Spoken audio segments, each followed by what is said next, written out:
পবিত্র রমজান মাস জুড়েই আমাদের এই নিত্য প্রয়োজনীয় দ্রব্য সামগ্রী বিক্রি কার্যক্রম চালু থাকবে। আমাদের সিলেট চেম্বার অফ কমার্সের সম্মানিত চেয়ারম্যান তাহমিদ আহমদের প্রচেষ্টায় সমস্ত বাংলাদেশে আমরাই প্রথম এই উদ্যোগটা নিয়েছি। সিলেট জেলা প্রশাসন এবং সিলেটের সিটি কর্পোরেশনের উদ্যোগে এই কার্যক্রম চলবে এবং নিত্য প্রয়োজনীয় দ্রব্য সামগ্রী আমরা সব ধরনের সামগ্রী এখানে থাকবে এবং সকল শ্রেণীর মানুষের জন্য এটা উন্মুক্ত থাকবে। সকাল 11টা থেকে বিকাল 5টা পর্যন্ত আমাদের কার্যক্রম চলবে এবং এখানে আমাদের প্রতিটি আমাদের নিত্য প্রয়োজনীয় দ্রব্য সামগ্রী পাবেন এবং প্রত্যেকটা সামগ্রীতেই 5-10 টাকা করে যতটুকু কম রাখা সম্ভব আমরা কম রাখার চেষ্টা করতেছি এবং এর ধারাবাহিকতায় সব ধরনের সামগ্রী আসতেছে এবং আমরা মনে করি সিলেট বিভাগ জুড়ে এই দ্রব্যমূল্যের নিয়ন্ত্রণে রাখার জন্য এই কার্যক্রমটি ভূমিকা পালন করবে। জামান চৌধুরীকে আমার আইডিয়াটা শেয়ার করলাম, উনি বলল is a very nice idea, আমি তোমাকে সাহায্য করব।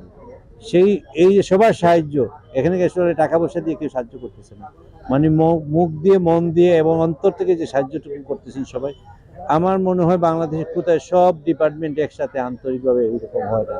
আমাদের সিলেটটাই একটা ব্যতিক্রম জায়গা, যে জায়গায় শাহজালালের পূর্ণভূমি, এই জায়গাতে শাহজালাল শাহফরান 360 আউলিয়ার এই দেশে যে মানুষ আসতে সবাই আন্তরিক হয়ে যায়, এটার কিন্তু একটা বহিঃপ্রকাশ। আর আমি মনে করি আজকে এইটার মাধ্যমে সিলেটকে সামনে রেখে সমস্ত বাংলাদেশের মানুষ যেন এরকম চিন্তা ভাবনা নিয়ে থাকে। আমরা 11 মাস ব্যবসা করবো, হয়তো না 1 মাস লাভ নাই করলাম, না কিছু ভর্তুকিই দিলাম, সমস্যার কিছু নেই। তাহলে আমার মনে হয় আমরা যদি এই চিন্তা ভাবনা থেকে আমাদের বড় বড় কোম্পানি যারা তেলের ডিলার আছেন, চিনির ডিলার আছেন, সবাইকে আমি অনুরোধ জানাবো, আহ্বান জানাবো যে আসুন আমরা সবাই মিলে একটা মাস মুনাফা নাই করেই বেঁচে থাকি। আল্লাহ হয়তো আমাদেরকে আখেরাতে এই মুনাফাটুকু দিবেন।